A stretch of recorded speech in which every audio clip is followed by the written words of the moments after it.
Cheguei! Muito boa tarde para você que a partir de agora acompanha o nosso Balanço Geral Pernambuco, edição de sábado. Manda beijo pro meu povo, Chuchu! Mais aplausos pro meu povo!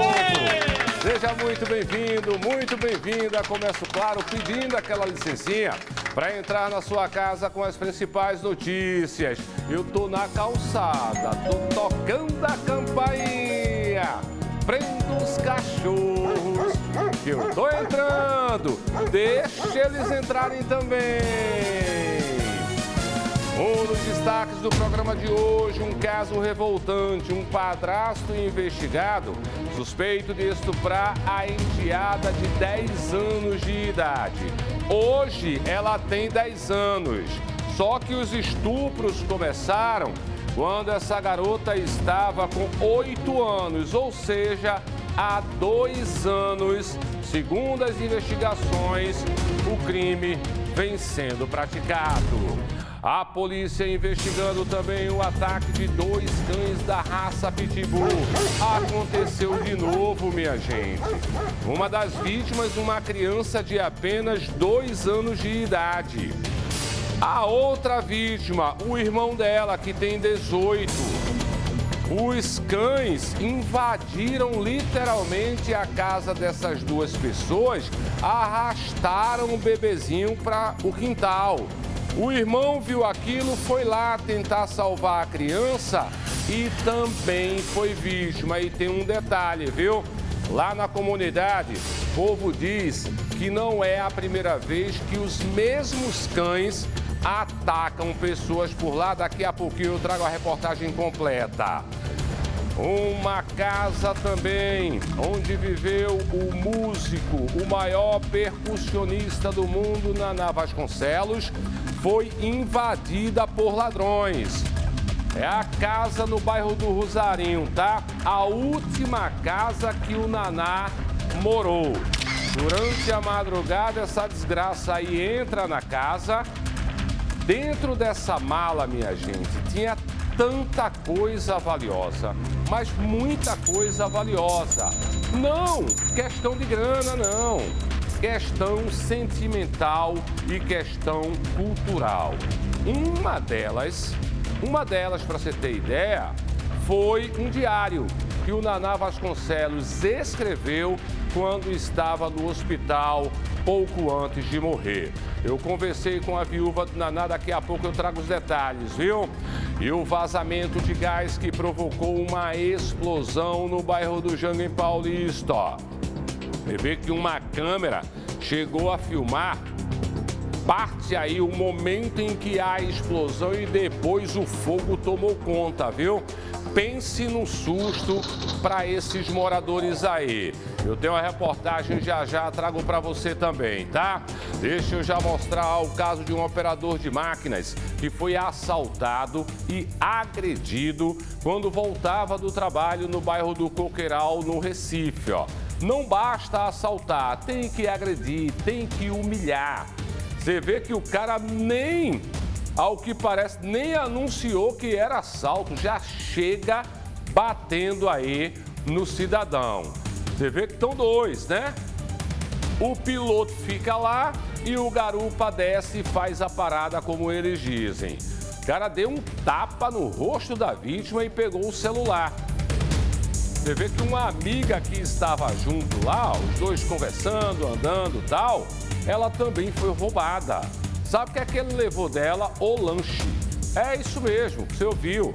Ela estava com o lanche na sacolinha, ele vai, bate lá no operador, pega o celular e depois leva o lanche da mulher.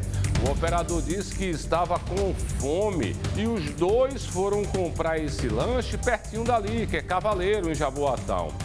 Na volta, estavam passando por essa rua, que é a Professor Rutilho, quando foram abordados pelos criminosos. Tem uma dupla também que assaltou uma peixaria no bairro do Curado 4, também em Jaboatão. O primeiro cara entrou lá na peixaria e aí ele aborda uma mulher que trabalhava lá no caixa, certo? Aí fez o sinal com a boca para que ela não gritasse. Rendeu a funcionária. Aí entra o segundo criminoso, certo? Logo em seguida, aí já sacou, foi a pistola. Eles levaram o dinheiro que tinha no caixa, levaram um relógio e até a aliança da funcionária. O cliente também teve o dinheiro roubado quando se aproximou do balcão lá. Esse caso foi registrado na delegacia. Mais assaltantes, dessa vez montados a cavalo, viu? É o ladrão Zorro. Lembra de Zorro? Aquele que andava todo de preto e tinha uma espada, era uma espada, né? Era um chicote, sei lá, né? E aí era o ladrão Zorro. Ó, no cavalo lá, tentaram assaltar um entregador. Eu lembro disso, Faroeste. É o que, Eric? A cocheira de Maranguape 2, né? Tinha uma cocheira em Maranguape 2. E aí era o Faroeste agora, viu? Só que no asfalto, ó. Isso aí é na rua Marcelo Gama, fica no bairro do Ipicep. Você vê que foi tudo filmado aí. Os dois caras montados a cavalo se aproximaram rapidamente da vítima. E aí que ao perceber que iria ser roubado, aí a vítima correu. Correu, foi, Chuchu, é o Faroeste, ó. Agora é um Faroeste moderno, né? Porque tem cavalo, aí tem asfalto e tem motocicleta também. Tem motocicleta, né? Era bom dessa mesma época, Rin-Tin-Tin. Lembra de Rin-Tin-Tin? Aquele cachorro policial soltava Rin-Tin-Tin certeiro no ladrão. Mas infelizmente Rin-Tin-Tin não estava aí. E os moradores, claro, reclamando da insegurança no bairro. Policiais militares prenderam um cara que tem 19 anos, mas a ficha criminal dele tem uns 800 metros. É como se ele já tivesse uns 50 anos na vida criminosa. A polícia diz o seguinte, que esse cara aí é Edivaldo Almeida Santos. Estava praticando vários assaltos. Nesse aí foi numa farmácia, certo? Aí ele foi pego e foi levado para a delegacia. De acordo com as investigações, Edivaldo já tinha assaltado essa mesma farmácia lá na Avenida Domingos Ferreira na noite anterior. Bem, o cara foi à noite, assaltou a farmácia. Aí no outro dia ele foi para assaltar de novo. Como eu disse, Edivaldo foi levado para a delegacia e aí a gente espera que ele tenha sido autuado em flagrante.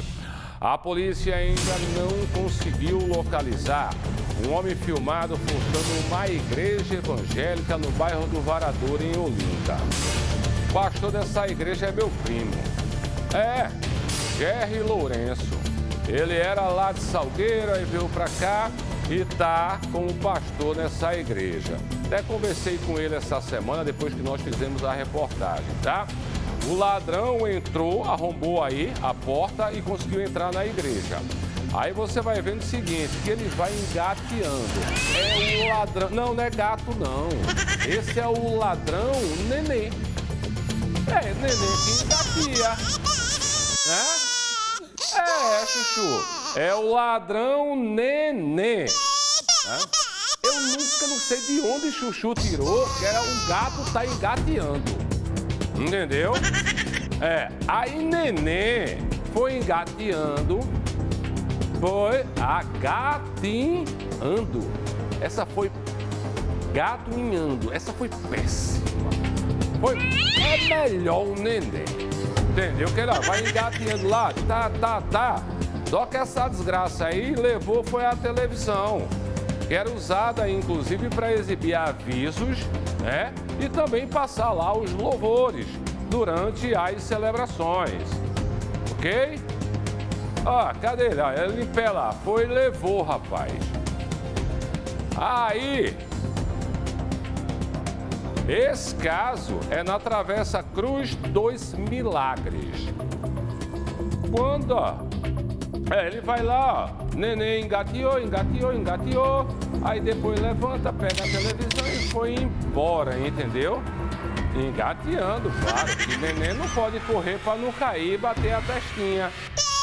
A pessoa, rapaz, ele conseguiu a forma mais difícil, que é pegar o aparelho de televisão, botar aqui e sair engateando. Eu não sei porque ele estava engateando. O fato é que ladrão. Aí tem a questão muito bem lembrado. Pode ter o sensor de presença, aí ele vai por baixo. Entendeu? A gente agora... Oi? É profissional ele, não é tão nenenzinho não, viu? Não é nenenzinho não, ele já é sabido. Agora, gente, quando vocês forem instalar, tem que botar sensor de presença em cima e embaixo também, porque tem ladrão neném que vai engateando, tá certo? Trabalhador vai de moto buscar a mulher no salão de beleza. Aí estaciona, entra no salão. Até aí tudo certo, né? Só quando ele voltou, cadê a moto? Rapaz, foi coisa rápida, entendeu? Isso é na Avenida São Paulo, fica no bairro de Jardim São Paulo, aqui no Recife. Muito rápido. Os caras chegaram lá em outra moto. Mesmo esquema, o garupa desce, entendeu? Foi até a galeria. Você vê que na galeria tinha 3 motos lá estacionadas. Aí ele vai e consegue levar a desse camarada que foi pegar a esposa no salão de beleza. Infelizmente, mais um que perdeu a moto, né? E tem um caso também de bandidos que furtaram uma outra moto estacionada na rua do bairro do Barro, já na zona oeste aqui da capital pernambucana. Quando o proprietário chegou lá para pegar o veículo, cadê? O canto mais vazio do mundo, tá? Foi tudo filmado aí. Quando os 2 homens chegaram no local em outra moto, garupa desce, quebra a ignição. Você já sabe como é que funciona, né? Consegue ligar a moto com a maior facilidade. Também uma ação rápida, tá?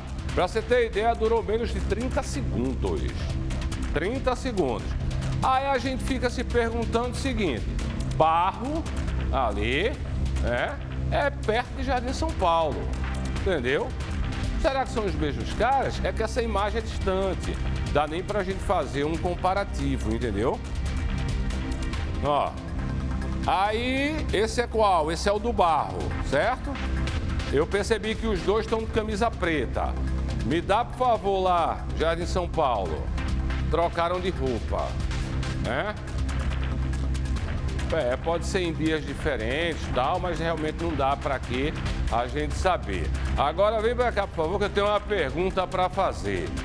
Quem é que está ganhando dinheiro e botando muito dinheiro no bolso nesse estado de Pernambuco? É só uma pergunta. Quem é que está conivente com tantos furtos e roubos de carro e principalmente de moto? Eu não estou botando dinheiro no meu bolso, né? Porque, ao que parece, é um esquema muito grande. E esquema grande envolve muita gente, tá certo? Porque, minha gente, não é possível não. São 32 veículos por dia. Por dia. A média de roubo e furto em Pernambuco é de 32 veículos, carro e moto por dia. Entendeu? Aí vamos lá. 3 vezes 6. Certo? Dá 18. Ok? Só que eu estou falando de 30 vezes 6 dias. O cara começa a roubar e a furtar na segunda. Segunda, terça, quarta, quinta, sexta, sábado. E o domingo ele descansa que o ladrão não é de ferro, né? Ok? Em 6 dias, nós temos mais de 180 veículos furtados em Pernambuco. Por que é que eu estou fazendo essa conta? Só para dizer a você que é praticamente, aliás, é mais do que um veículo por município. Nós temos aqui 184 municípios, mais Fernando de Noronha. Em 6 dias, um veículo foi roubado em cada município. A conta é essa. Então, tem muita gente botando dinheiro no bolso e eu não faço parte dessa gente. Entendeu? Ladrão roubando um bar durante a madrugada e levou caixas de cerveja. É outro Zé Caninha. Sábado teve um aqui que só queria o whisky black. Esse é beer. One beer, please. Entendeu? Ou uma cerveja gelada. Queria cerveja. Olha daí, ó. Entendeu? Já tá inclusive com a cara de papudinho ele, rapaz. Isso aí é no bairro do Jordão, aqui na zona sul do Recife. Durante a madrugada ele entrou, entendeu? Arrombou inclusive a porta da frente. Tudo filmado aí, uma ação rápida, certo? Aí o cara levou 5 caixas de cerveja. Tu tava com sede, festa. Oi. Se tiver problema de pressão, ele já morreu, viu? 5 caixas, ó. De acordo com a dona aí do estabelecimento, prejuízo de R$200. E a gente sabe que R$200 para um negócio pequeno dá prejuízo, né? Dá prejuízo. Aí, sábado, e Zé Caninha aí deve estar comemorando, tomando já a 3ª caixa de cerveja, né? Bandido incorporou o Homem-Aranha. Homem-Aranha é super-herói, gente. Isso aí é uma desgraça. Mas ele foi furtar um condomínio no bairro da Caxangá, aqui no Recife, ó. E aí ele saiu escalando o muro, por isso estão chamando ele de Homem-Aranha. Entrou no condomínio, que é na rua Quipapá. Conseguiu levar uma bicicleta que estava lá numa casa. É um condomínio de casas, né?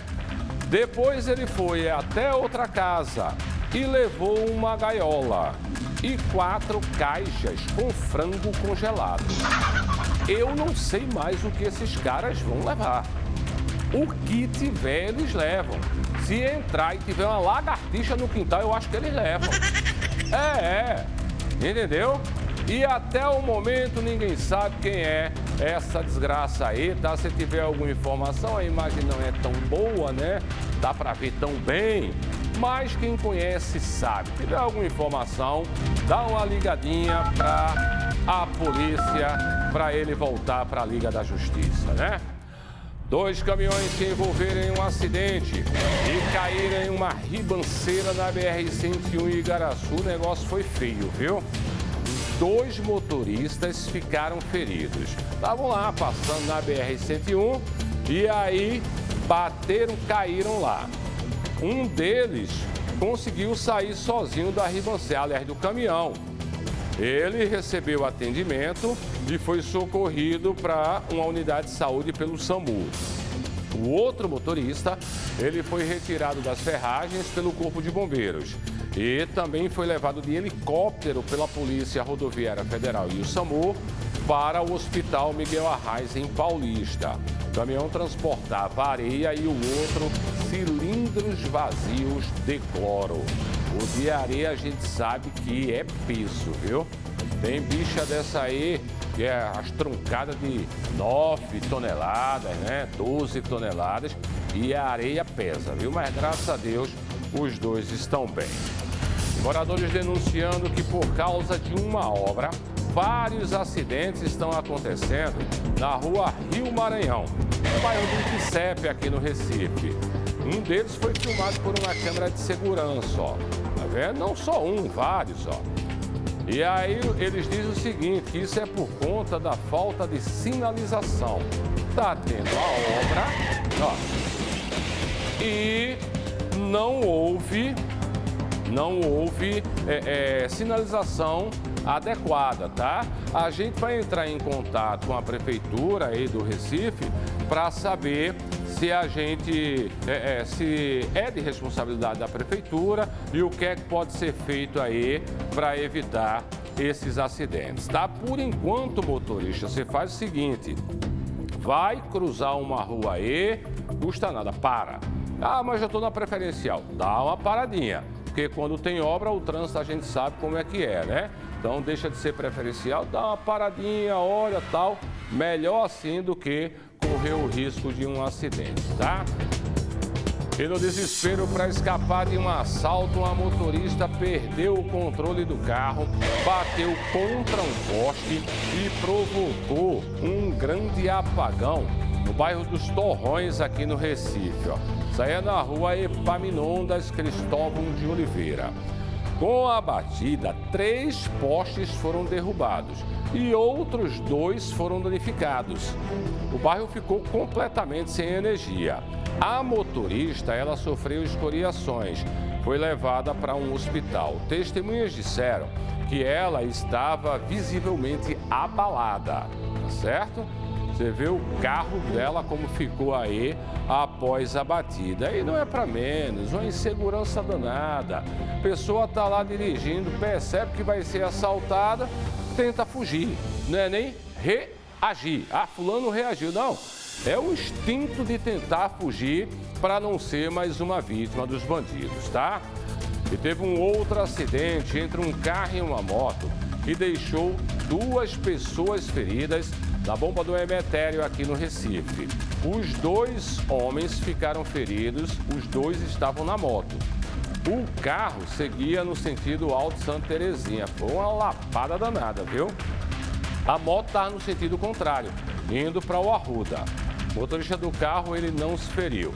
Ele disse que teria visto a moto derrapando antes da batida e que teria tentado desviar.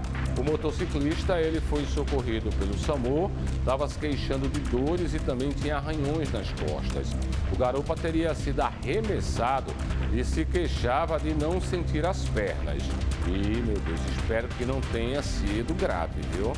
Mas a pessoa não está sentindo as pernas, né? Os 2 foram levados para a unidade de saúde. Não há informações sobre o estado de saúde deles. E sobre o acidente aí que eu mostrei agora há pouco no IPSEP, né? Os acidentes por conta lá da obra, a gente recebeu a informação que a prefeitura disse que ainda este mês vai instalar semáforos lá no local, tá? A câmera de segurança filmou o momento em que um homem foi vítima de criminosos armados na rua Coronel Urbano Ribeiro de Sena, na Campina do Barreto, também na capital pernambucana, viu? Você vê que a gente começou com a violência lá em Jaboatão, aí aqui tá no Recife e travou no Recife. É tanta que a gente não está indo para outra cidade ainda, certo? As primeiras informações dão conta de uma tentativa de assalto, ó. Aí 2 bandidos chegaram na moto, o homem, que também estava armado, quando percebeu a ação, entendeu? Aí esse sargento reformado da Polícia Militar meteu bala também, certo? Já puxou a arma ali e meteu, foi bala. Enquanto isso, o garupa que está na moto começou a atirar também. Houve a troca de tiros e os bandidos fugiram, ó. Vai vendo, ó. Ó, quando ele percebeu que o sargento sacou a arma, ele já meteu bala. Viu? Graças a Deus, o sargento, ele pula aí pro lado da porta e não se feriu. Mas coloca do início lá de novo. Você vê, ó, tá o pessoal conversando aí. Rapaz, eu não tô achando que possa ter sido assalto não, viu? Pode ter sido outra coisa, ó. Porque vai vendo, ó. O bicho, então, ele tem olho de gato. Porque você vê o seguinte, ó, na imagem, assim, do jeito que a gente tá mostrando, o sargento, ele, quando coloca a mão na cintura, ó, tá com a mão na cintura, o garupa desce, o garupa já escala e atira, certo? Já tava ali com a arma na mão. Então, assim, acredito que a polícia vai investigar várias possibilidades aí. Era um assalto, entendeu? Ou a intenção do cara era matar um dos 2 aí, né? Ou o sargento ou o homem que estava com ele. Motociclista por aplicativo morreu depois de cair em um canal em São Lourenço da Mata, ó. Meu Deus. Moradores dizem que são vários acidentes aí. Eles falam o seguinte, né, pessoas aí que moram perto do canal, que a vítima trabalhava como motorista da prefeitura durante o dia. E à noite, para complementar a renda, ele estava fazendo transporte por aplicativo. Aí dizem também que outros acidentes já aconteceram no local. Você vê aí nos vídeos, né, de um carro que caiu em janeiro do ano passado. Inclusive, teve esse carro que caiu, né, em janeiro. Felizmente, não havia ninguém dentro, tá? Mas aí é o seguinte, de acordo com a esposa do proprietário do carro que caiu sozinho após o condutor esquecer de acionar o freio de mão, ó, foi esse daí. É no mesmo local. Agora me dá lá o motociclista. O motociclista lá, porque é como se ele tivesse, ó, derrapou um pouquinho antes, ó. E caiu, gente, alguma coisa dele. Ó, não é a luz, né? Ou é a bota? Ah, não, é que eu tava vendo um negócio vermelho, é o reflexo da luz, certo? Ele já vem descontrolado. O que aconteceu antes ali na pista, que a imagem não mostra, né? Não dá para saber, certo? A Prefeitura de São Lourenço lamentou a morte aí do motociclista. De acordo com a Prefeitura, desde o dia 24 de fevereiro, a Secretaria de Infraestrutura vinha executando intervenções nessa região, incluindo a recuperação dos muros de arrimo, a reconstrução da coberta do canal e a instalação do gradil de proteção. As obras tiveram início nas travessas da Rua 9, no Parque Capibaribe, e seguirão até a área posterior ao Hospital Petronila Campos, né? Infelizmente, o cidadão perdeu a vida aí. E já está preso o homem suspeito de matar 2 ex-mulheres. E preste atenção nessa história, porque a gente pode estar falando de um serial killer, certo? E não é exagero de Gugel. Primeira mulher, ele se relaciona, mata, foi preso. Segunda mulher, ele se relaciona, inclusive teve filho, conheceu essa mulher quando estava preso, teve filho, e de dentro da cadeia ele manda matar essa mulher, ok? E de acordo com a polícia, esse cara já estava no 3º relacionamento. E é possível que ele também matasse a 3ª. Esse cara foi preso em Camaragibe, certo? Eu tenho uma reportagem completa, põe no ar.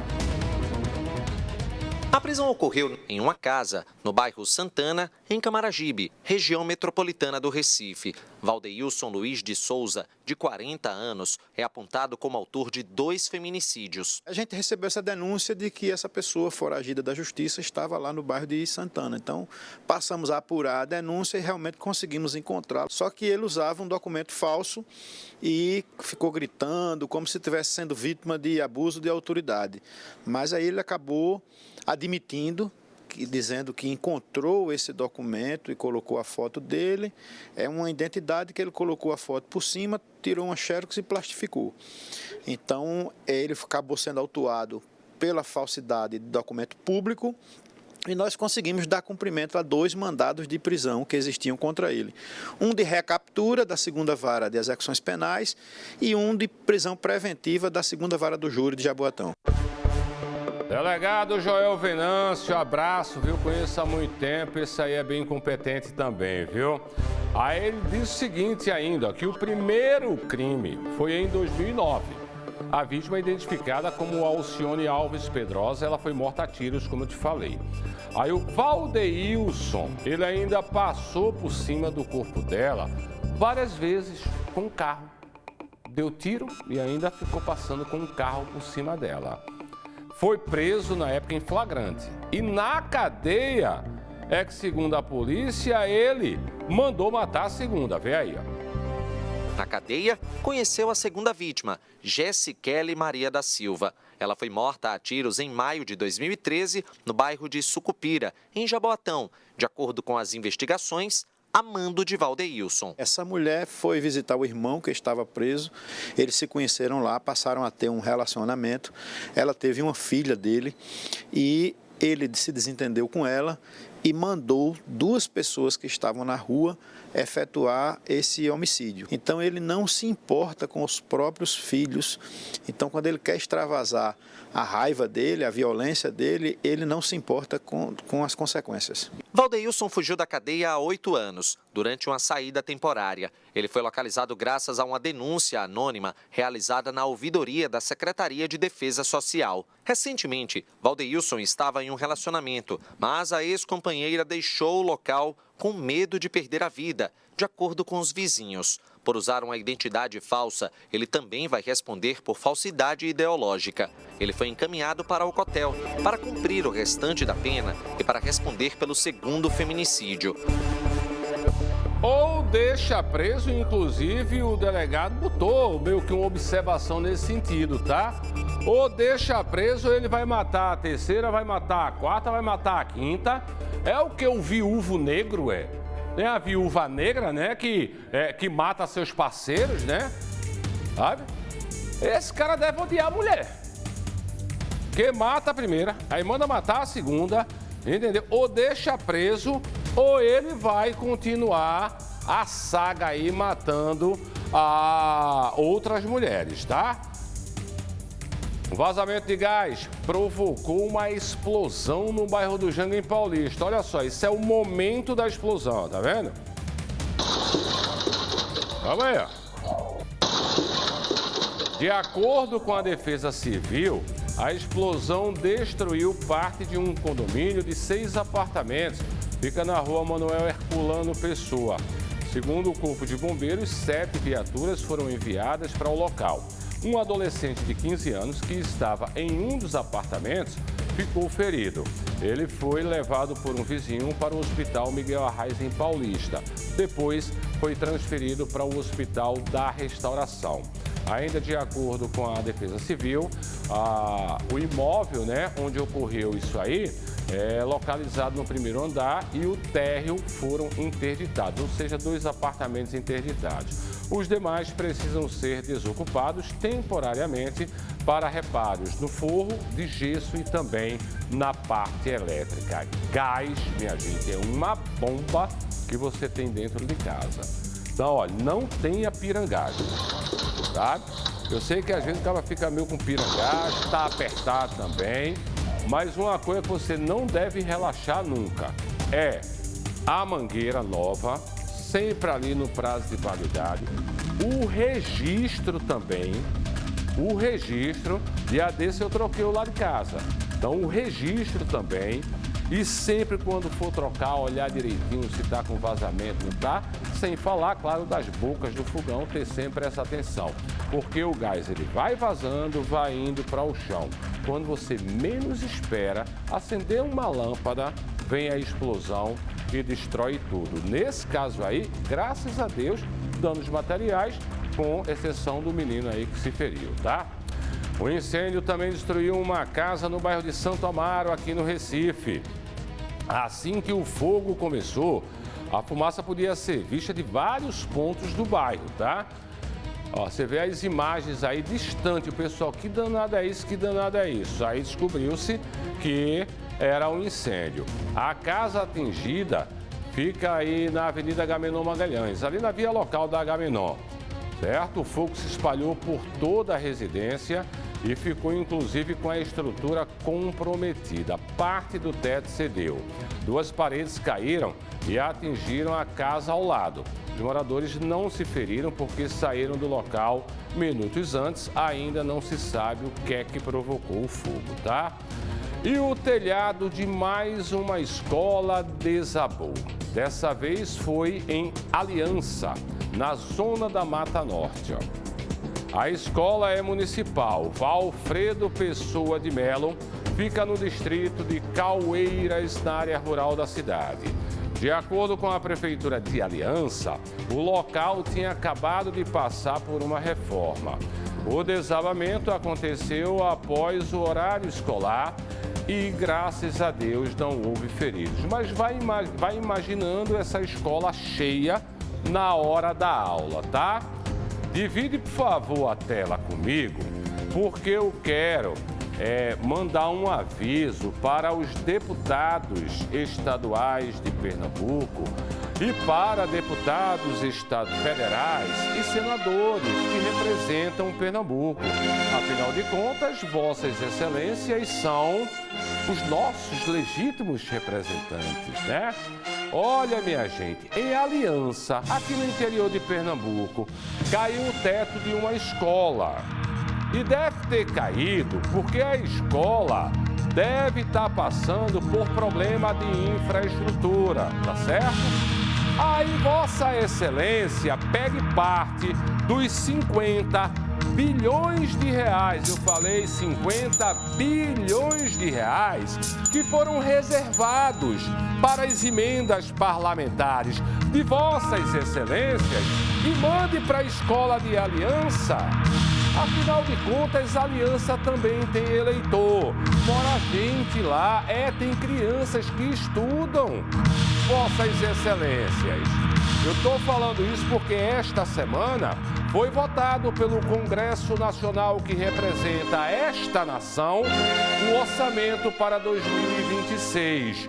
E eles cortaram alguns bilhões da saúde, cortaram alguns bilhões para questões sociais como Bolsa Família, mas separaram, não esqueceram, separaram 50 bilhões de reais para emendas parlamentares. Não esqueçam, em Aliança também tem eleitor, viu? Mora gente lá. Vamos mandar dinheiro só para gráfica. Só para gráfica não. Manda para a escola também. Uma semana após o homem invadir uma escola pública na cidade de Jaboatão, você vê, uma caiu o teto, a outra é insegurança. O cara invadiu a escola, os meninos lá, tudo com medo, certo? Estudante, funcionário, todo mundo apavorado. Testemunhas contaram que esse cara não foi identificado. Ele invadiu a escola estadual Souza Brandão, fica no Engenho Velho. Estaria armado e anunciou o assalto. Vai imaginando o pânico, o cara armado. Vem logo na cabeça da criança, do adolescente, que vai ser uma matança.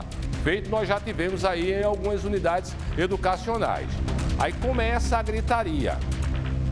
De acordo com a Secretaria Estadual de Educação, depois aí do fato, autoridades foram acionadas, inclusive a patrulha escolar, bem como a empresa terceirizada, que é responsável pela segurança lá da escola.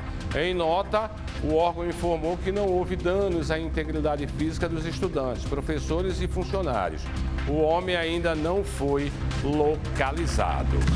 E mais de 300 assaltos foram registrados este ano dentro de ônibus que circulam pela região metropolitana do Recife.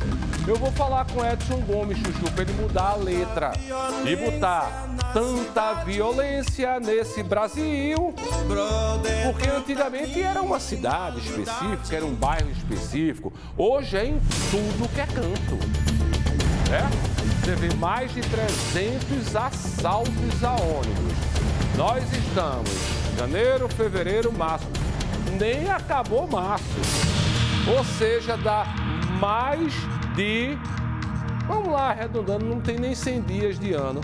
Se fosse 100 dias, dá mais de 3 assaltos por dia. Esses números aí foram divulgados pelo Sindicato dos Rodoviários.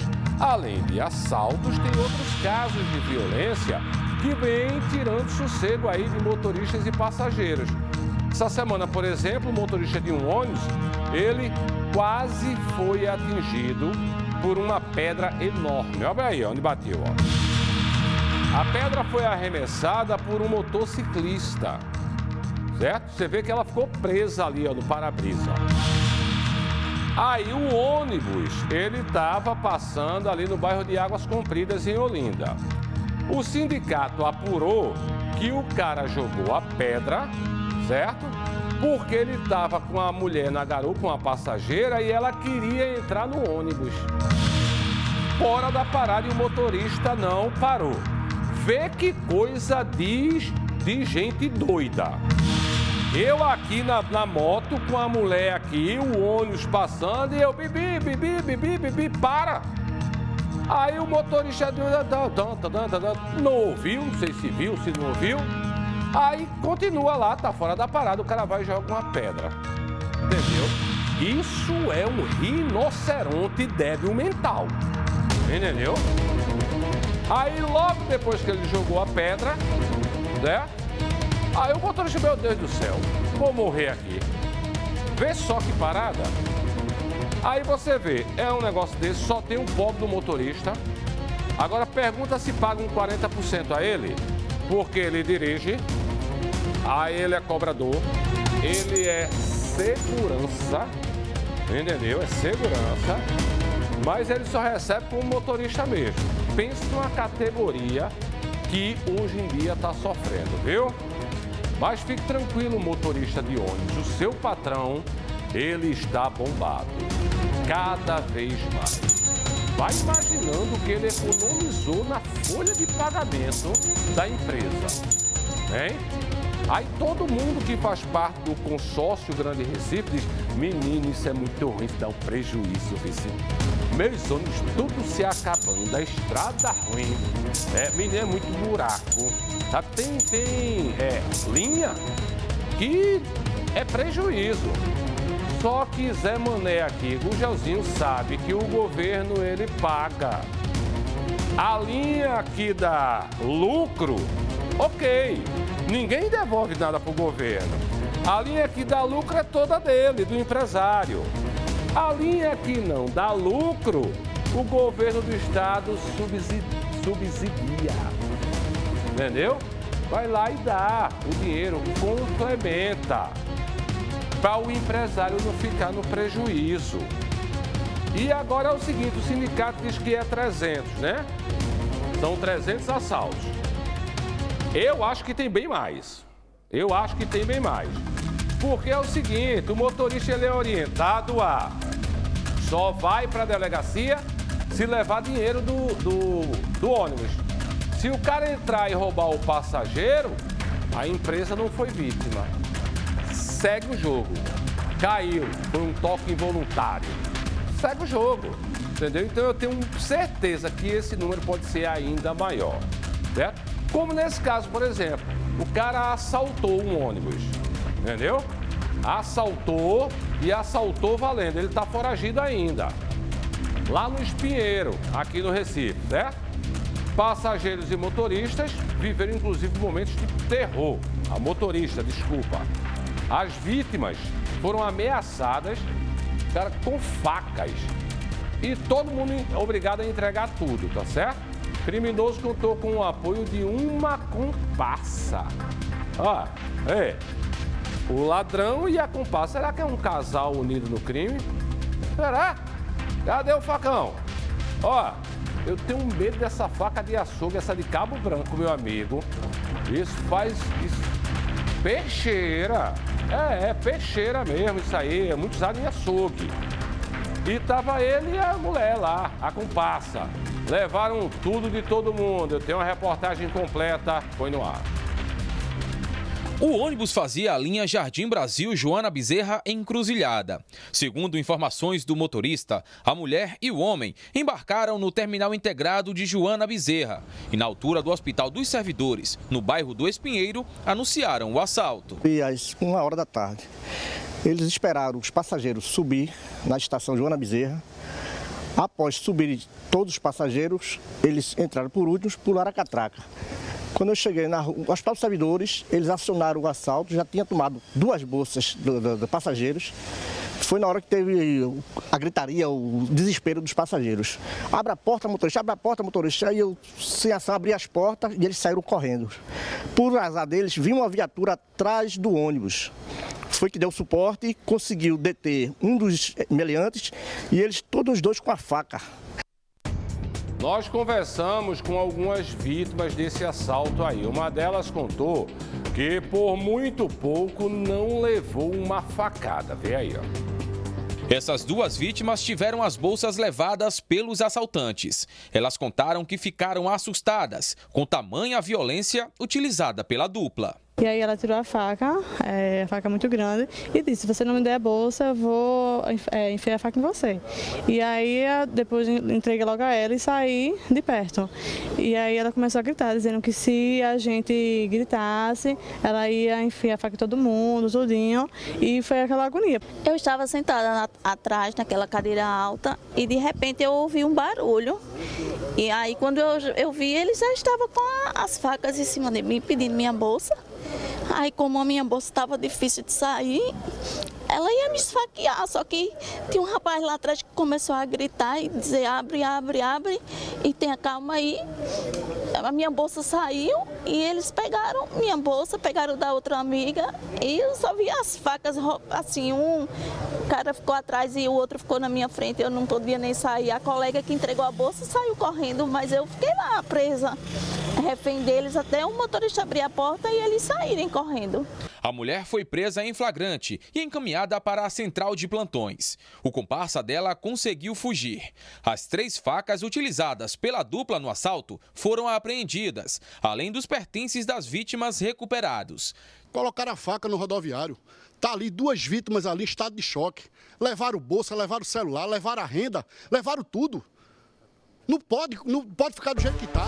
A segurança pública pede uma resposta. Rapaz, daqui a pouco a gente vai ver, ó. Delegado, policial, coronel, secretário, tudo dizendo: gente, dá muita violência, dá muita violência. Aliás, alguns já dizem, né? Às vezes a pessoa chega na delegacia para prestar: rapaz, só me assaltaram ali. Rapaz, ali tá bronca, viu? Ou seja, eu sei que ali tá bronca, que ali tá violento, e eu não faço nada, entendeu? Eu não faço nada. Mas é um problema de polícia? Não, gente. É também de efetivo, né? Quando eu falo de efetivo. Porque tem delegacia que tem 4. 4. O delegado e 3. Para tomar conta de um bairro grande, populoso, né? Eu não vou dizer aqui para não pegar o delegado e tá indo lá para Frânio, né? Porque isso a turma sabe fazer, sabe? Retaliar, entendeu? Mas assim, você chega na delegacia e vai prestar aquelas coisas: menino, ali tá muito violento, eu mesmo evito passar ali.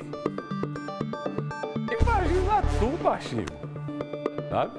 Ô, Giba, imagina tu. O cara pode andar com a ponto 40 na cidade, mas vou nada. O policial já me disse: eu só fui para um local de homicídio, chegou lá, disse: fulano é onde? Esse é lá na frente, Gugel.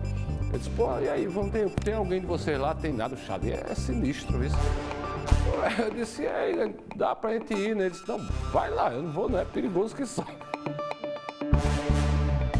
Eu tô rindo pra não chorar, mas é verdade. Ele disse isso a mim.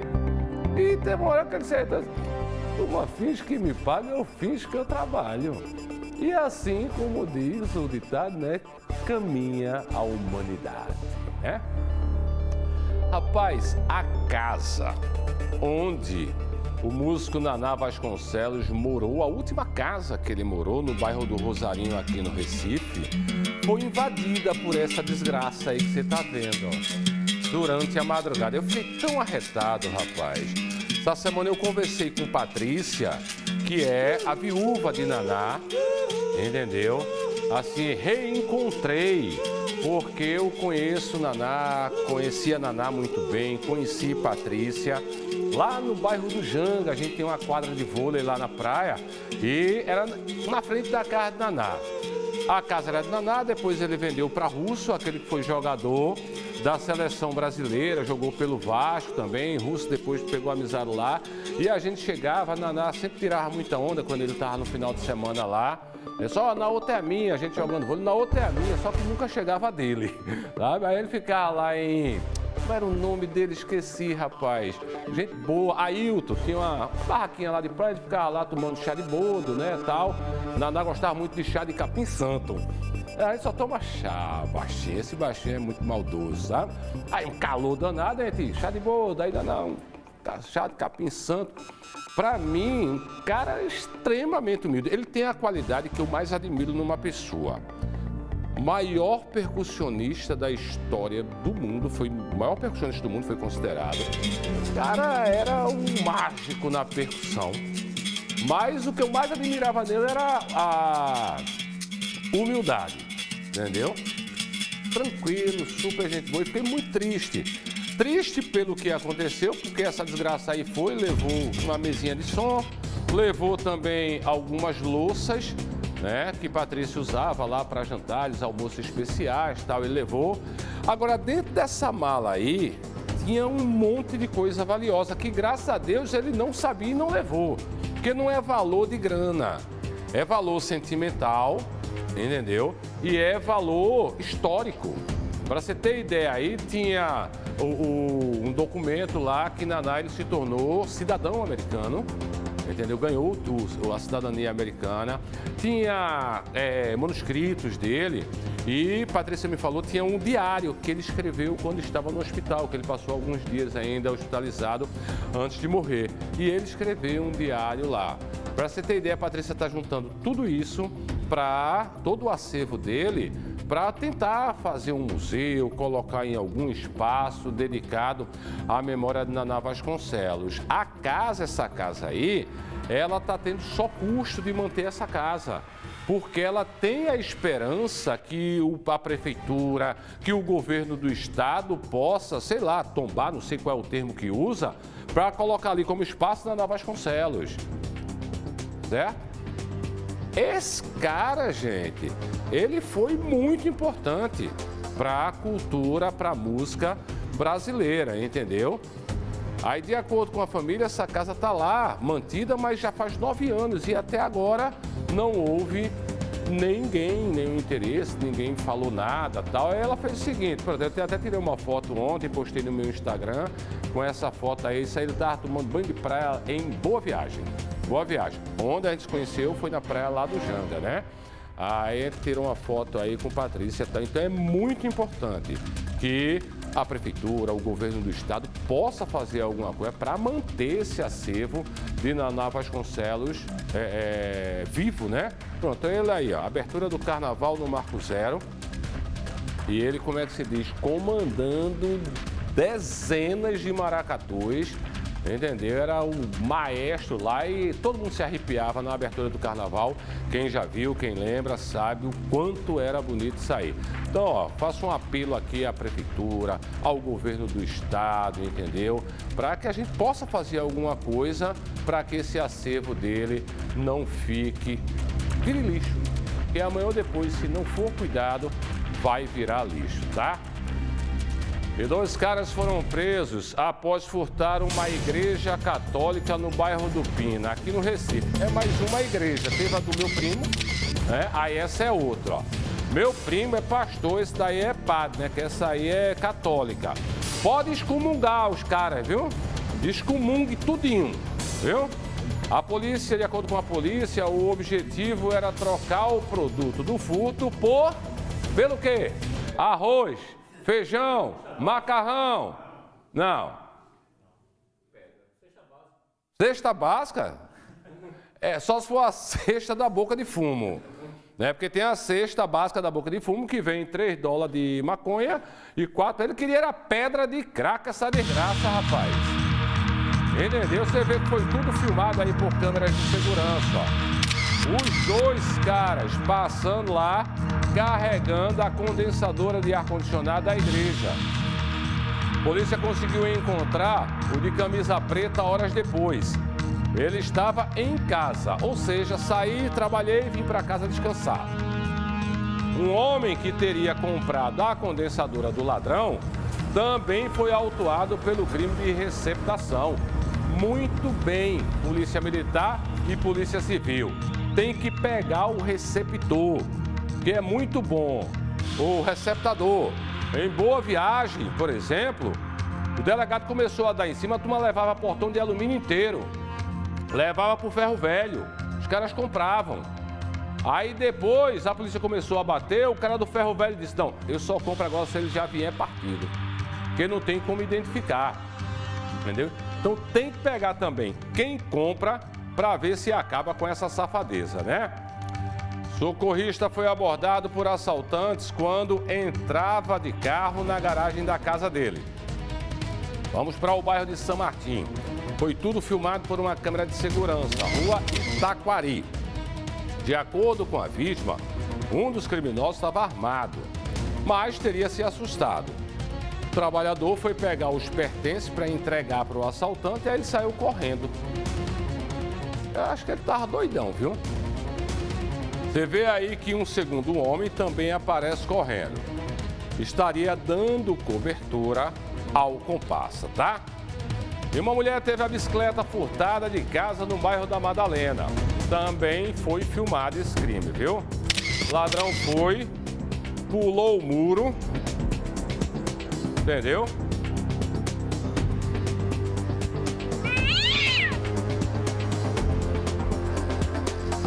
Em seguida, ele foi até a varanda, né? E furtou a bicicleta. A vítima conta que usava a bicicleta para levar a filha na escola, para o médico também e para a igreja. O ladrão está indo até na igreja levar, quanto mais pegar a bicicleta que é usada para levar para a igreja, né? E a segurança no sítio histórico de Olinda ganhou um reforço e eu espero que funcione, viu? Câmeras de monitoramento foram espalhadas por lá para ajudar a polícia no trabalho de combate à criminalidade. E ao todo são 45 câmeras funcionando 24 horas em 15 pontos. O equipamento instalado em vários locais ali no Alto da Sé, na Estrada do Bom Sucesso, em frente à sede do Homem da Meia-Noite e também na Prefeitura. As imagens são transmitidas em tempo real para a Central de Monitoramento da Guarda Civil Municipal e compartilhada para o Centro Integrado de Operações de Defesa Social, que é o CIODES, né? E atua em parceria com as polícias civil e militar. A bronca é a seguinte, meu povo. Já existe aí a CIATU responsável por todo o sítio histórico. Já conversei muito com o pessoal da CIATU, já fiz várias reportagens aí. E o que acontece é que eles, sei lá, em um ano, eles conseguem pegar 90 marginais. Todos são levados para a delegacia. Sabe quantos ficam presos? 5. E eu tô sendo otimista, viu? A gente sabe que Olinda ali virou uma cracolândia. Entra ali em Santa Teresa, vai ali em Santa Teresa, a principal, que vai bater no Varadouro. Do lado direito, 5 e pouco, às 6 horas da tarde, você passa, olha pro lado direito, você só vê isqueiro. É só isqueiro. Tudo fumando pedra de crack. E parte dali não tá mais tanto, porque eles se mudaram. É uma cracolândia itinerante. Aí foram para baixo do viaduto ali do Complexo Salgadinho. Porque quando eles chegam lá, eles não são tratados como marginais, que entram nas casas, que levam até a panela do cachorro. Eles são tratados como dependentes químicos. Resultado, a justiça não manda para tratamento, porque o governo não dá estrutura para isso, aí prefere soltar. Quem está se lascando com o dependente químico é a sociedade. Porque no mundo de Alice do País das Maravilhas, entendeu? Eu não vou aprender, isso aqui é uma vítima da sociedade, é um coitado, é um dependente químico. Ele precisa de tratamento, mas eu não encaminho ele para o tratamento. Eu não vou mandar para um presídio um cara que praticou um furto. Aí manda para quem? Pro colo da sociedade. Certo? Manda pra gente. Então fica lá o ladrão ioiô. Ele aí sai da delegacia ou da audiência de custódia, volta pro sítio histórico. Aí entra em uma casa, pega mais alguma coisa, volta, é preso de novo. E fica nessa, minha gente. Fica nessa. Enquanto o governo, executivo e judiciário não se entendem, quem está pagando o pato somos nós, sociedade. E um forte esquema de corrupção, tráfico de drogas. Aí você diz, Gugel, isso é onde? É em algum órgão público? É público, mas é dentro do presídio. O menino se espantou, Chuchu, ele fez até assim, ó. Quando eu disse, é dentro do presídio, ele fez... Ô, meu filho, tem tabuleiro dentro do presídio. É o corredorzinho. Aí tem a parte da maconha, tem a parte do crack. Na ala A, tem a parte do pó, né, que são os presos.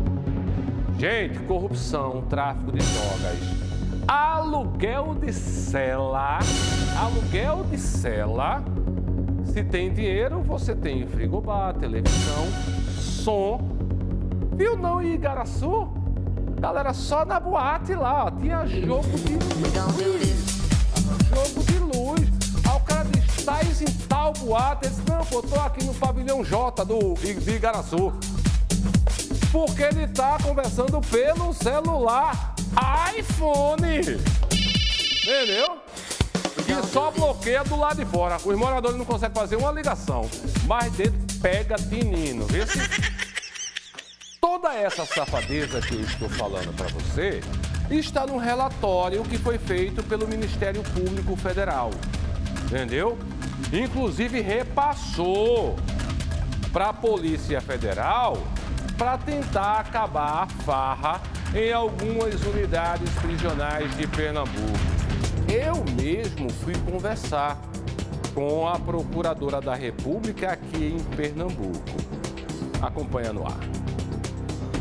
Ao todo, 11 unidades prisionais foram vistoriadas, presídios, penitenciárias e até unidades consideradas de segurança máxima. O relatório aponta irregularidades em todas elas: superlotação, infraestrutura precária e número de agentes penais insuficiente. O presídio de Igaraçu foi um dos destaques. A unidade tem capacidade para 1.200 presos, mas abriga atualmente cerca de 5.400, ou seja, uma superlotação de aproximadamente 400% e apenas 30 agentes penais para fazer a segurança.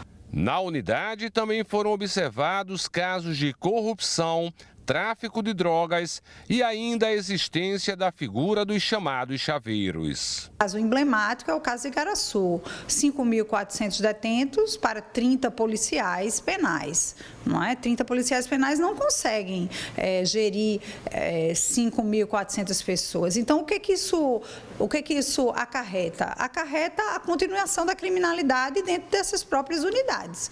Não é? Então, a fiscalização é fluida, é ruim, é péssima, é inexistente praticamente, muito exígua. Isso faz com que a criminalidade consiga atuar dentro da cadeia, ou seja, dentro da cadeia se consegue mandar matar, mandar traficar. Praticamente é um escritório. A figura do chaveiro continua, é uma situação absolutamente atípica e decorre justamente também pela falta de existência de policiais penais. O relatório foi encaminhado para a Polícia Federal para ajudar em uma operação deflagrada no mês passado, exatamente no presídio de Igaraçu. O diretor e 2 funcionários foram presos. A procuradora não descarta a possibilidade de novas prisões. E há tráfico interestadual dentro dessas prisões, né? No caso, em Igaraçu, foi o que startou, começou a ser percebido esse exercício criminoso. Com o relatório, eles terão um pano para mangas, né? É possível sim haver uma ampliação, né, desdobramentos, mas isso deve ser detalhado por parte dos investigadores no caso. O secretário de Administração Penitenciária de Pernambuco admite a superlotação. Diz que, além do aumento de vistorias nas unidades prisionais, o governo deve criar novas vagas até o ano que vem. Um dos problemas é a superlotação. Superlotação é essa que a gente sabe que tem, nós temos um grande déficit de vagas, mas para isso, unidades que estavam paradas há 10 anos, elas foram retomadas as obras desde o ano passado. Já estamos para receber 5 unidades prisionais esse ano. Até 2026 está pactuado no programa Juntos pela Segurança a entrega de 8 mil vagas no sistema penitenciário. Outra coisa importante foi a nomeação dos policiais penais desde 2023. Vamos lá. De acordo com a Secretaria de Administração Penitenciária, Pernambuco tem hoje 15.723 vagas no sistema prisional. Atualmente, existem 26.886 presos, ou seja, tem menos vaga do que precisa. Tem 2 presos ocupando o mesmo espaço, tá? Mas o que eu quero te falar é o seguinte: Lucas aqui é nosso estagiário, tem 20 anos. Quando eu saí mostrando essas coisas, rapaz, ele tá melhor do que a gente aqui, né? Tá. Em algumas situações tá. Eu acompanho o Lucas, isso aí há mais de 20 anos. Eu já entrei em todos os presídios da região metropolitana, graças a Deus, como jornalista, Não, eu nunca fui conduzido, Eu entrei como jornalista, entendeu? E ninguém me disse, eu vi. Diretor de presídio já disse para mim, Gugel, se eu tirar 100% da droga aqui, na época do antigo Aníbal Bruno, isso aqui vai explodir, isso é uma bomba que pode explodir a qualquer momento. Eu tenho centenas de dependentes químicos aqui. Se eu tirar a droga, a turma vai endoidar, vai vir a abstinência, sabe? Então eu tenho que fazer um jogo, E por falar em jogo, deixa eu vir um pouquinho mais para frente, porque é a procuradora que me disse, tá, gente, que a OEA, uma organização internacional, ela entrou com os 3 pés no governo do estado com relação ao antigo Aníbal Bruno, hoje com relação ao complexo prisional do Curado, que era onde tinha a maior superlotação. Eu lembro que mascararam os números. Os números eles não mentem, mas enganam. O Aníbal Bruno tinha capacidade para 1.445 presos, estava com 4.000, ok? Aí, na época, o juiz da Vara de Execuções Penais disse, não entra mais ninguém. O que é que fizeram? Passa 2 muros, divide o mesmo espaço, e agora não é mais Aníbal Bruno não, viu, Vossa Excelência? Agora são 3 presídios, no mesmo espaço. Aí criaram mais vagas, é verdade. Passou para cerca aí de 2.500 vagas. Só que colocaram 7.000. Tá entendendo? Então, assim, a administração muitas vezes está chamando organizações internacionais de idiota. E o que eu conversei com a procuradora é o seguinte, como a OEA entrou com os 2 pés responsabilizando, caso não resolvesse o problema do complexo prisional do Curado, da superlotação lá, iria inclusive ver questões criminalmente. Aí o que é que está se fazendo? Gente, vamos obedecer a OEA. A turma está tirando do complexo do Curado e superlotando o Cotel, superlotando Igaraçu. Você viu aí na reportagem, Igaraçu tem capacidade para 1.200, está com 5.400.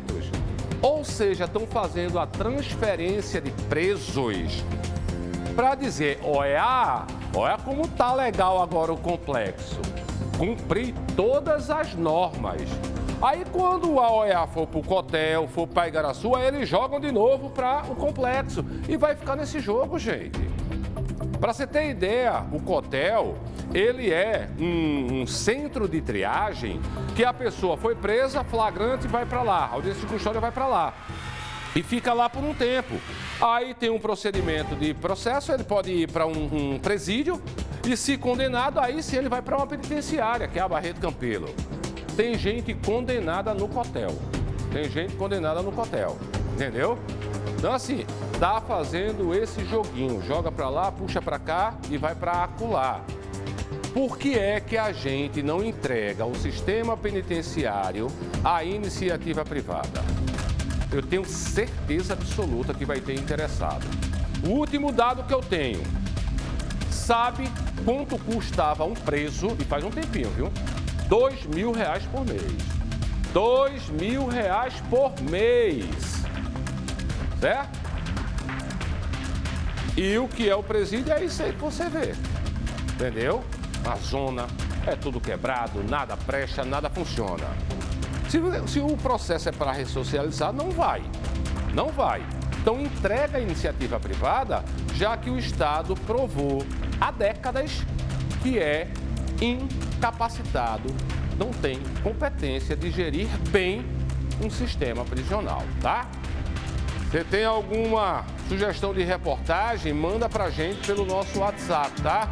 Foi assaltado, tem um vídeo, conhece alguém que foi, tem um vídeo, você pode mandar aí para o nosso WhatsApp 994064455. Você pode mandar também através do meu Instagram, @WashingtonGugel, tá certo? E aí você vai tirar aquela foto. Vamos lá, Fabiano Miranda. Rapaz, os cílios de Giba chega a piscar agora. Como é? Ó, ficaram os cílios de Giba aqui, ó. Muito obrigado, meu diretor. Tá dizendo que meu look hoje tá bastante elegante. Eu sabia que você tinha um ótimo gosto, Gabriel, viu? Isso é inveja de chuchu. Inveja de chuchu. Bota aí, gente, o Instagram para você tirar foto aí, me marca acompanhando o programa, que eu vou postar agora no meu Instagram. Eu deixo mais tempo, porque o Wash é um nome popular, mas é difícil de escrever, né? Chatinho de escrever. Sabe, nome estrangeiro que mamãe botou em mim, né? E olha essa, a Polícia Federal fez uma operação contra a pornografia infantil em Jaboatão. Pense num estado para ter pedófilo é Pernambuco, viu?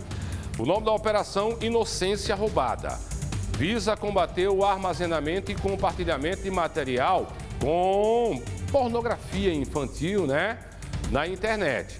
Mandado de busca foi cumprido na residência de uma pessoa que, segundo as investigações, usava serviços de nuvem e redes sociais para compartilhar esse conteúdo pornográfico envolvendo crianças e adolescentes. Embora nada tenha sido encontrado lá na perícia preliminar, um celular e um notebook foram apreendidos para uma análise mais aprofundada. O suspeito lá pode responder por crimes que resultam em até 10 anos de prisão, caso o material seja encontrado. A Polícia Federal ainda faz um alerta para quem recebeu ou compartilhar esse tipo de conteúdo, tá? Destacando que o tempo de prisão é de até 6 anos sem direito à fiança. O correto é entregar o material à polícia para a investigação. Então você aí, muita gente manda coisa pelo WhatsApp, grupo, né, não sei o que e tal. Se tiver imagem com pornografia, com criança, com adolescente, apague do seu celular. Porque só, mas foi fulano quem mandou.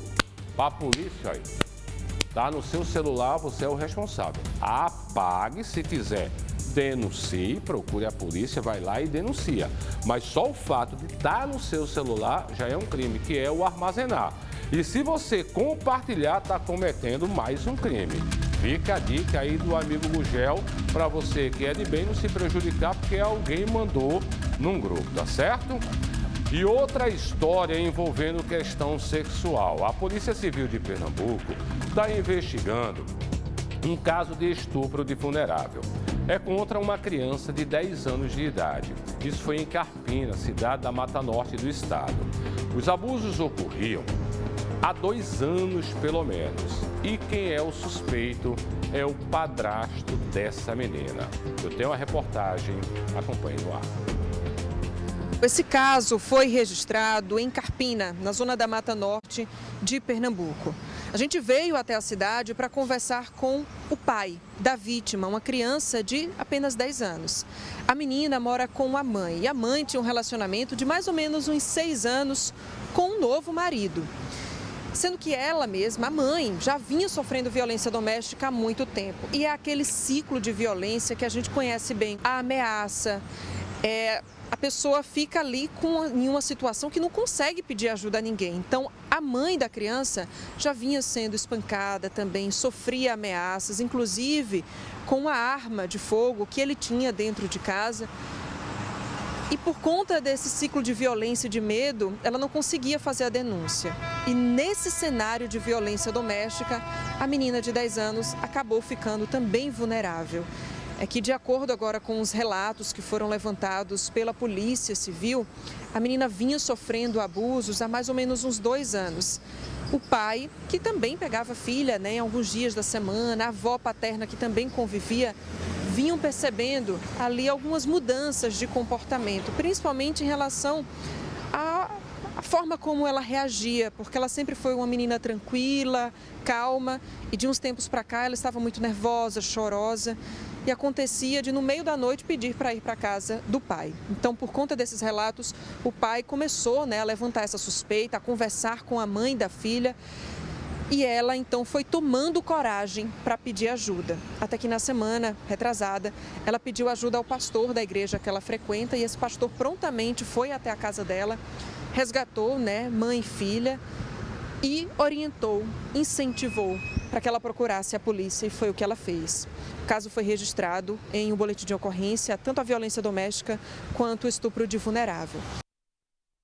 Rapaz, é revoltante, E nós conversamos também com o pai dessa menina. Como eu te falei, o suspeito que está sendo investigado é o padrasto. E existe o pai biológico dela, A gente conversou com ele, veja aí o que ele disse. O que chamava a atenção é porque minha filha, ela é uma criança muito calma. E com o tempo ela começou a perder o controle, ficar estressada. As unhas dela a gente praticamente não vê mais de tanto estresse que ela tinha. Puxava o cabelo, se beliscava. E vez ou outra, pela madrugada ou tarde da noite, a mãe ligava para mim dizendo que ela não queria dormir, que estava com medo de dormir. E ela até questionava, Falava que era frescura e tal. Eu disse a ela que a gente devia ter cuidado disso, Aí começou a me levantar suspeita, eu comecei a conversar com minha filha, perguntava, se estava acontecendo alguma coisa, mas ela sempre em pânico, ela sempre falou que não estava acontecendo nada. E vez ou outra, quando eu perguntava isso, no final ela acabava chorando. Mas eu insistia, ela nunca falava. Eu sempre pedi à mãe dela para estar se policiando dentro de casa. Já perguntei se ela presenciou alguma coisa, ela falou que não.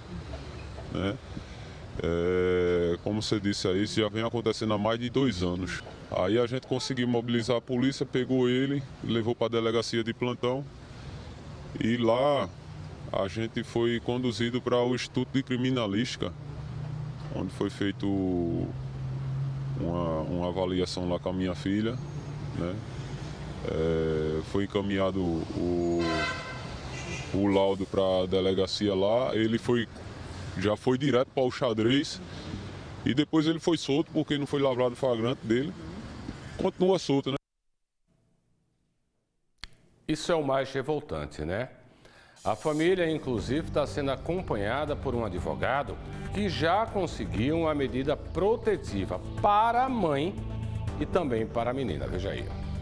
Foi lavrado toda a denúncia, foi feito o requerimento da medida protetiva já na delegacia. Essa medida protetiva, conseguimos o deferimento e a gente hoje atua como assistente de acusação, auxiliando o Ministério Público e acompanhando de perto esse inquérito. Está em fase de conclusão, a polícia está...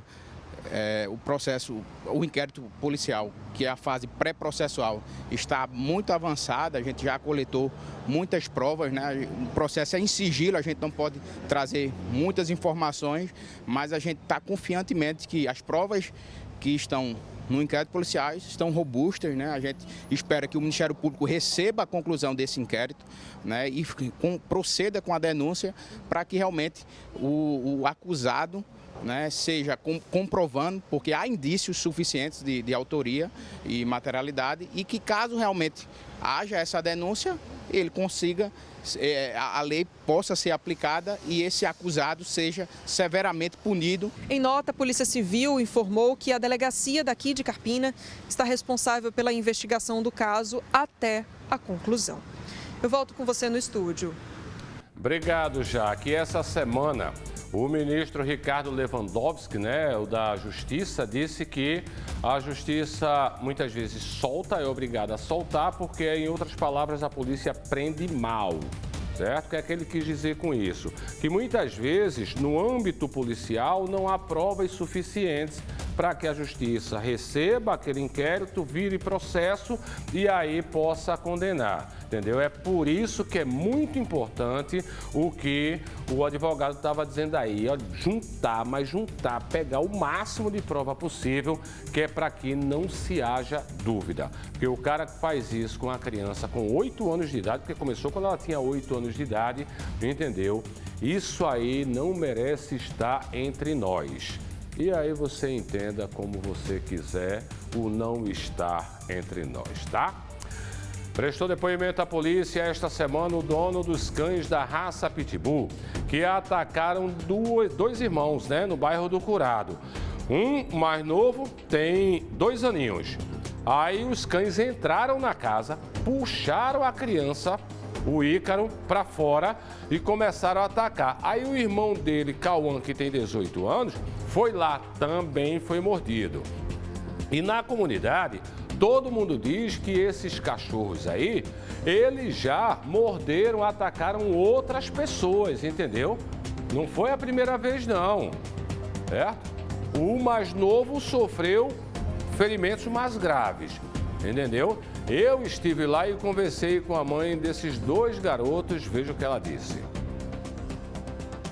Seu dia no CAPS com o Cauã, mais velho, e fui comprar a medicação dele na farmácia próxima à casa aqui, que faz uns 10 minutos da minha casa. Quando eu chego na farmácia, eu comprei a medicação de Cauã. E em seguida, quando eu estou voltando, eu chego no meio do caminho, começa a população ligar para mim, dizendo que ele já tinha atacado os meus 2 filhos, Quando eu cheguei no local, o Ícaro já não estava mais aqui, já tinha socorrido, porque eles disseram que ele tinha perdido muito sangue e só estava Cauã. Aí eu peguei junto com a tia de Cauã e socorri ele para a UPA. Quando eu cheguei na UPA, o Ícaro estava todo mordido, estava muito feio, muito feio. Imagino, minha amiga. E o barulho chamou a atenção dos vizinhos, na hora do ataque. Foi a sorte que o pessoal ouviu e foi para lá. O Ícaro, de 2 anos, foi o primeiro a ser levado para um hospital, foi para a restauração. E o Cauã, de 18, foi medicado na UPA. Ele, depois de medicado, recebeu alta. Aí, depois de prestar depoimento à polícia, o dono dos animais foi liberado. No local, a população está retada com ele, viu? Veja aí. Fui diretamente para a restauração com o Ícaro. Aí, quando eu cheguei na restauração, o Ícaro estava muito ferido, muito grave. Por pouco, o Ícaro não perdeu a perna e não perdeu os órgãos genitais, tá entendendo? E, assim, questão de segundos, Ícaro não veio a óbito. Porque ele perdeu muito sangue devido que ele é uma criança, um bebê. Como é que você tem um bicho se você não tem responsabilidade? Como é que você tem condições de criar um pitbull se você não tem responsabilidade? Eita, valeu. Não pode. Eu estava na hora. Eu estava sentada na calçada. Quando esse cachorro passou, ia pegar uma cachorrinha ali. A minha sorte também dele não me pegar, porque a cachorra estava perto de mim. Uma coisa eu tenho certeza. O responsável pelos animais é o dono. E a polícia precisa responsabilizar, como a polícia está responsabilizando o dono de outro pitbull que atacou e matou um idoso em Olinda. A polícia investigando também a morte de um homem enquanto ele trabalhava fazendo um serviço em um apartamento no bairro do Pina, aqui no Recife. Aurélio Alves, de 50 anos, teria sido vítima de uma descarga elétrica. Os moradores contaram que ele sofreu a descarga logo após subir em uma escada que estava apoiada no poste. O eletricista caiu no chão e morreu ali mesmo. Em nota, a Neoenergia Pernambuco lamentou mais um acidente, nessa eventual tentativa aí de ligação clandestina. E informou que todas as informações, as observações apuradas no local serão disponibilizadas às autoridades policiais. A Neoenergia reforça que apenas profissionais habilitados pela empresa têm permissão de intervir na rede de distribuição de energia. Ligação clandestina, inclusive, é crime, com possibilidade de reclusão de até 4 anos. Polícia Civil concluiu a investigação da morte de Arthur Ramos, aquela criança, né, de 2 anos. Ela que foi morta na cidade de Tabira, no sertão pernambucano. O inquérito foi encaminhado ao Ministério Público de Pernambuco. O documento aponta Giselda da Silva, de 30 anos, e Antônio Lopes Severo, mais conhecido como Frajola, de 42 anos, pelo homicídio da criança. Depois de cometer o crime, o casal fugiu, mas foi preso em Carnaíba, cidade que fica a 40 quilômetros lá de Tabira. Depois da prisão, o Antônio e a mulher foram levados para a delegacia. Só que o povo se arretou na frente da delegacia, tirou Antônio de dentro da viatura e o espancou até a morte. Apesar da conclusão do inquérito, a Secretaria de Defesa Social não divulgou o resultado da perícia sobre a morte de Arthur. O caso aconteceu no dia 16 de fevereiro deste ano e provocou grande comoção na cidade. E mais de 1 tonelada de queijo sem nota fiscal e refrigeração foi apreendida pela Polícia Rodoviária Federal em São Caetano, no Sertão. A mercadoria era transportada na caçamba de uma caminhonete em uma câmara com defeito na refrigeração. Ao todo, 1.000 quilos de queijo coalho, 48 quilos de queijo mussarela e 20 quilos de queijo manteiga. Falou em queijo manteiga, eu lembro do meu amigo, rapaz. Ele adora queijo manteiga, viu? O motorista, ele disse que havia saído de Alagoinha em direção a Caruaru e Recife para revender o produto, mas não apresentou nota fiscal nem o documento sanitário da mercadoria. A Agência Estadual de Defesa Agropecuária foi acionada para dar continuidade aos procedimentos lá. E um outro homem, esse foi preso em flagrante por contrabando de cigarros eletrônicos em Gravatá, no Agreste. A prisão aconteceu durante fiscalização de rotina da Polícia Rodoviária Federal com os Correios. E seria entregue para a casa lá em Gravatá, ou seja, ele estava comprando pelos Correios, viu? De posse das informações, foi feito um acompanhamento e, ao ser entregue o objeto postal e feita uma abordagem, né? Foi feita a abordagem lá, confirmando que era cigarro eletrônico. O jovem tem 22 anos, admitiu que comprou a mercadoria por R$70, né? E de um cara lá no Instagram, tal, que ia revender por 100 conto. O preço passou por audiência de custódia, foi liberado e deve responder ao processo em liberdade. Cerca de 6 caminhões são apreendidos por transporte ilegal de madeira em Pernambuco. As apreensões da Polícia Rodoviária Federal aconteceram nas cidades de São Caetano, no Agreste, e também Serra Talhada, Custódia, Salgueiro e Petrolina, no sertão pernambucano. 188 metros cúbicos de madeira foram apreendidos, principalmente por problemas na documentação ambiental, no volume transportado e na divergência. 178 metros cúbicos. Eu não sei como é que calcula metro cúbico de madeira. Eu sei de água, né? Mas de madeira eu não sei não. Eu sei que é madeira que só a pecha. É muita árvore derrubada. Entendeu? Em uma das abordagens foi apreendida a madeira da espécie acapu, que é ameaçada de extinção e não pode ser comercializada. As cargas foram encaminhadas ao IBAMA para adoção dos procedimentos lá, tá? Cadê o WhatsApp? Coloca na tela, você tem alguma bronca, sugestão de reportagem, manda pra gente aí, manda foto, manda vídeo, manda texto, só não liga. Manda o que você quiser que a gente vai correr atrás. Pode mandar também aquela belíssima foto aí, ó, acompanhando o Balanço Geral de sábado. Tira a foto, me marca @WashingtonGugel, que eu vou postar agora no meu Instagram, tá certo? E logo depois do nosso balanço, você sabe, chega nosso querido Roberto Nascimento com os destaques esportivos. Fala, Robertão! Fala, Gugel! Alô, amigos do Balanço Geral do Sabadão. Ó, daqui a pouco tem o nosso Super Bancário, a partir de 1h30.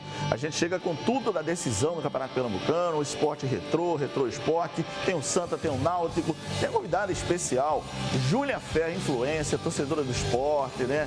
Isso, vai participar do programa, tem desafio pra ela e tudo mais. Se liga! Assim que terminar o Balanço Geral do Sábado, a gente chega. Alô, Gugel, um abraço!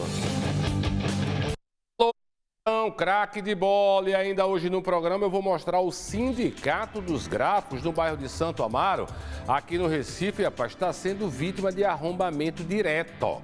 Os noiados estão lá levando tudo, viu? Levando tudo, ó pra aí, ó. Arromba o sindicato, pegam os fios, pense numa bronca, viu?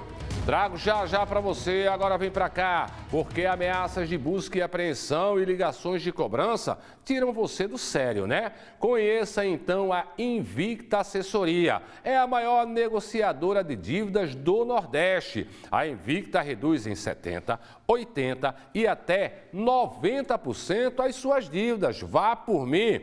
Veja alguns casos reais como o de Suleiman. Ele reduziu a dívida do Centra de 43 mil, pagou com 10 mil reais, 77% de redução da sua dívida. E o Marcos estava lá devendo cartão de crédito, reduziu de quase 9 mil para R$ 1.800. É verdade mesmo, viu? 80% de redução. A Invicta tem um time de 70 colaboradores especializados para te ajudar. Então não perde tempo não, vá por mim, liga agora. 3201-9176, tá certo? Ou então manda um WhatsApp. Oi, eu tenho interesse. 99234-9408. Invicta Assessoria, a solução perfeita para suas dívidas. Sindicato dos Gráficos no bairro de Santo Amaro, aqui no Recife, sendo alvo direto de arrombamentos, tá? E tem mais, o povo furtando os fios, ó. Os criminosos estão chamando ele de ladrão passarinho. É tudo ali, ó, pendurado no fio. Agora nenhum leva um choque. Vê. Aí o cidadão vai fazer um serviço lá no Pina, morre. O tal do ladrão tem um pacto com coisa ruim. Isso aí é na Rua do Veiga. Certo? Essas imagens aí que você tá vendo, ó. O cara chegou durante a madrugada, com a ajuda do alicate, ele vai e cortou a fiação todinha. Até o momento esse cara ainda não foi localizado. E eu quero dizer que o do sindicato aí para a Secretaria de Defesa Social é bem pertinho, né, baixinho? Né? É bem pertinho. E mesmo assim está acontecendo. Os caras estão furtando, entendeu? Arrombando, furtando debaixo do bigode da secretaria, gente. Um forneiro teve a moto dele furtada na frente de uma padaria, onde trabalha no bairro do Rosarinho, aqui no Recife. Toda a ação criminosa foi filmada por câmeras de segurança. A vítima contou à polícia que cerca de 10 minutos após abrir o ponto comercial, 2 homens em uma motocicleta chegaram e furtaram a moto que estava estacionada na frente da padaria, onde o forneiro e a esposa trabalham. Vê, na frente do trabalho e perderam aí a moto, né? Perderam a moto. Meu pai do céu, viu? Agora vê essa imagem, desespero total de uma família. Isso é um bebê, gente, engasgado. Eles estão no frigorífico, ele se engasgou, mas por sorte chegou um anjo, viu?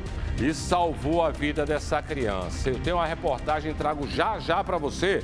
Antes, quer construir um futuro de sucesso? Claro que sim, né? Então preste atenção nesse recado. Você precisa conhecer a graduação presencial da Uninasal, uma formação completa que oferece infraestrutura moderna, qualidade reconhecida pelo MEC, corpo docente super qualificado, além da exclusiva inteligência Uninasal, uma super e inovadora forma de aprendizado que estimula o aluno a desenvolver todas as inteligências que o futuro do mercado vai exigir: emocional, cognitiva, financeira, interpessoal e até artificial.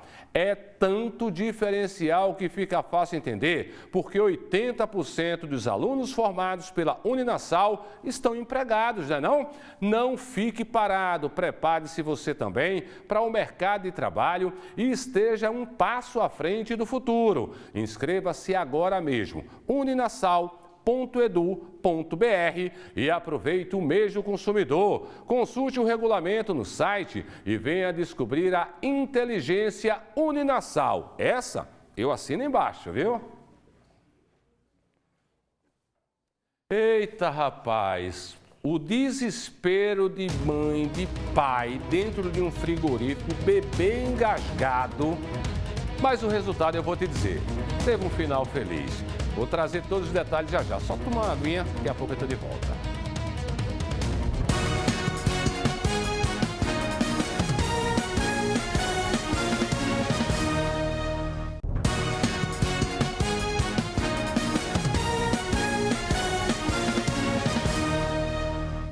Estamos de volta com o nosso Balanço Geral, edição de sábado, sempre agradecendo o carinho da sua audiência. Obrigado mesmo pelo carinho por acompanhar o nosso trabalho, tá?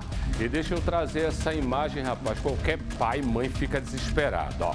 Um açougueiro salvou a vida de uma criança que estava se engasgando com um pedaço de plástico. Isso foi em Petrolina, no sertão, ó. Você vê que foi tudo filmado aí quando o pai entra no açougue desesperado. O açougueiro segurou o menino nos braços, rapidamente usando técnicas para desengasgar a criança. Os pais observam ali apreensivos. Aí o bebê parece melhorar, mas volta a sentir dificuldade para respirar.